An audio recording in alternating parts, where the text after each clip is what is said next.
I remember we talked about Giorgio Agamben, and it's kind of it's a heavy sort of read, Agamben, but I want to break down a couple of the um, more accessible commentary upon him. I'm just going to do this real briefly because I want to get into a second idea, which is necropolitics, and then I want to explore contemporary biopolitics and where it sees itself going.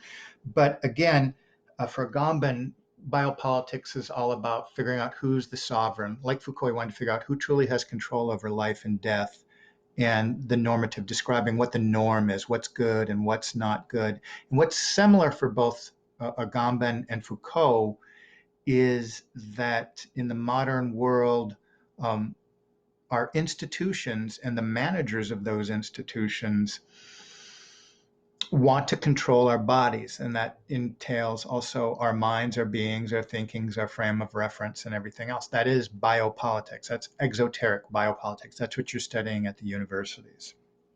And Agamben takes this, even to another level. And when he sees um, ultimately this idea of the state of exception, that's who the Nazi Carl Smith would say who the true sovereign is.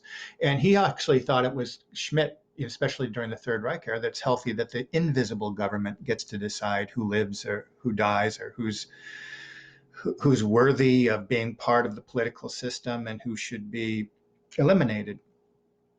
And these ideas never went away. And Agamben was quick to see that before 9/11, and certainly it's a little bit easier to see now after 9/11.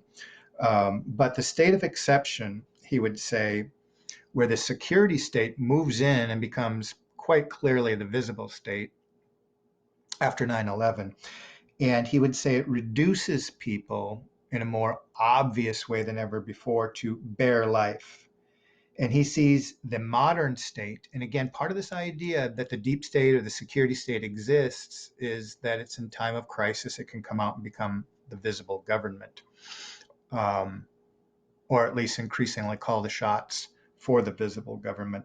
But he said, however you want to look back in time, there's no doubt about it that we are now living in a post 9/11 world in a permanent state of exception.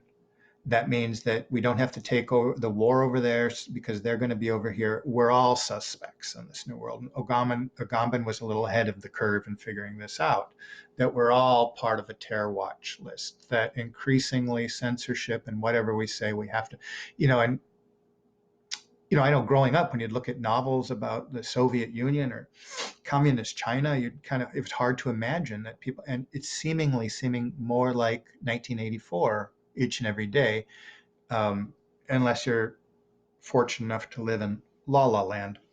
But for Agamben, the modern democracy has this inherent totalitarian control over life and death. So democracy, because it's going to have this security state that's essentially just hidden, and it's also hidden in Foucault's term from rational discourse, because it's also bound up in the esoteric and the esoteric agendas therein. So it's hidden. But for Agamben, modern democracies has this inherent totalitarian control over life and death. So power over the totalitarian state, control over life and death, makes it a totalitarian state.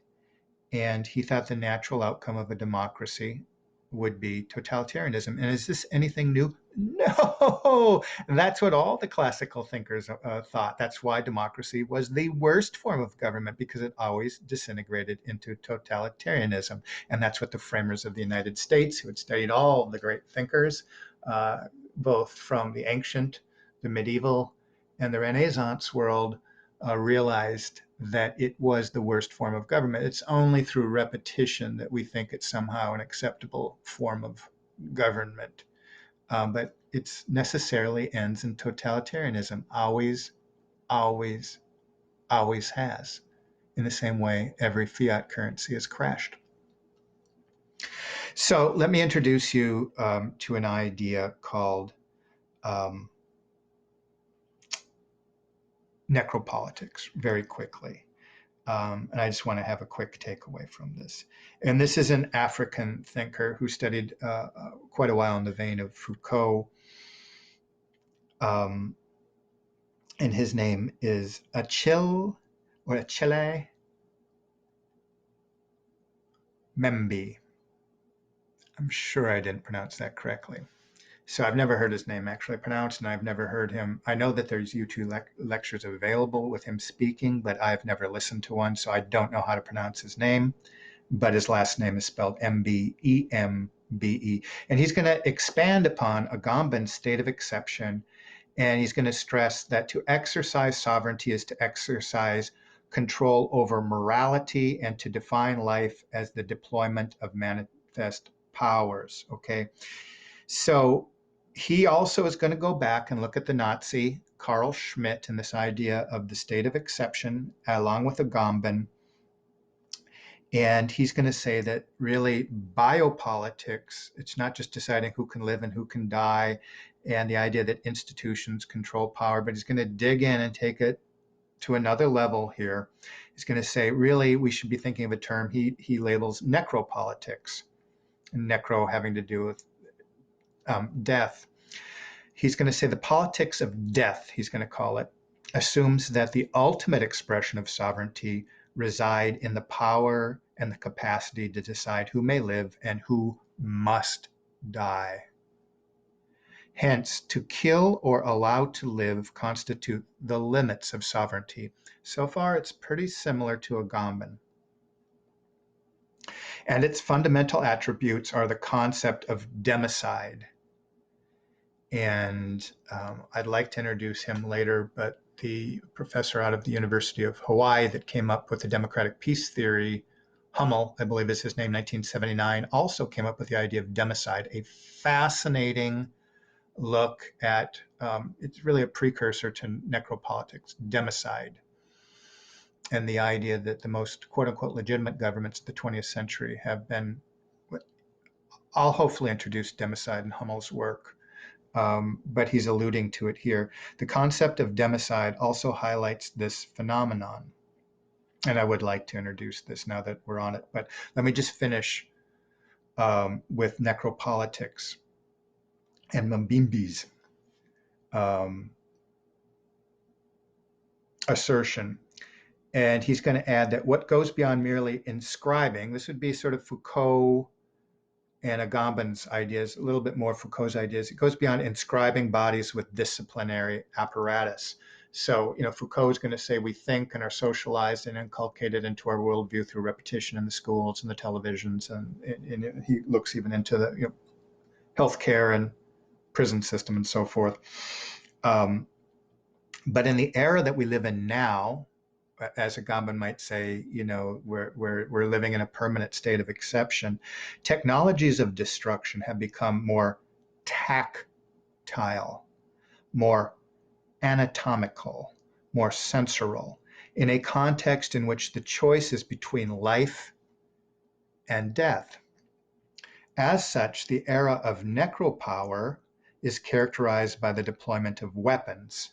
And again, he's going to be looking at, and that's why I can appreciate the thinking of some neo-colonialist thinkers. They're looking not just on the geoplanners that are, hustling together their one world government, but they're looking at the people that have been colonized. And there is value, I think, from seeing the world through that perspective, from the people that have, in more obvious ways. Of course, the end game here is we're all going to be colonized, or we all are truly colonized, but he's looking at it. I think it's hard to not get that when you're living in the more obvious crony capitalist countries of Western Africa.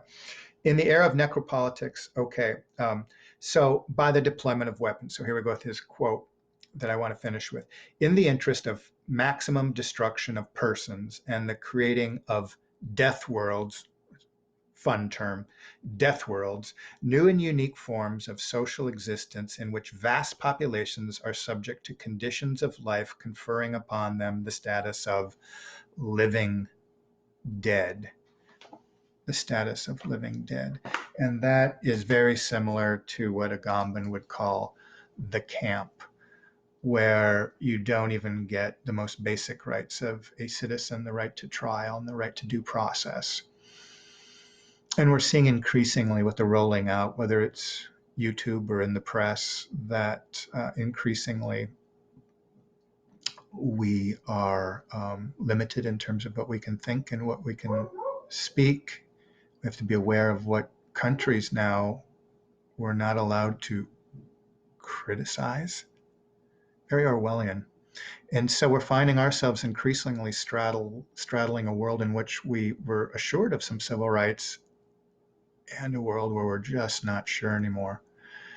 And so we are increasingly wondering if there is a world that regular Americans can be a part of, that Agamben would call the camp, or that in necropolitical terms we could call being part of the living dead, that our own sovereignty over our own bodies doesn't necessarily even seem to belong to us anymore. At least we have doubts about that status.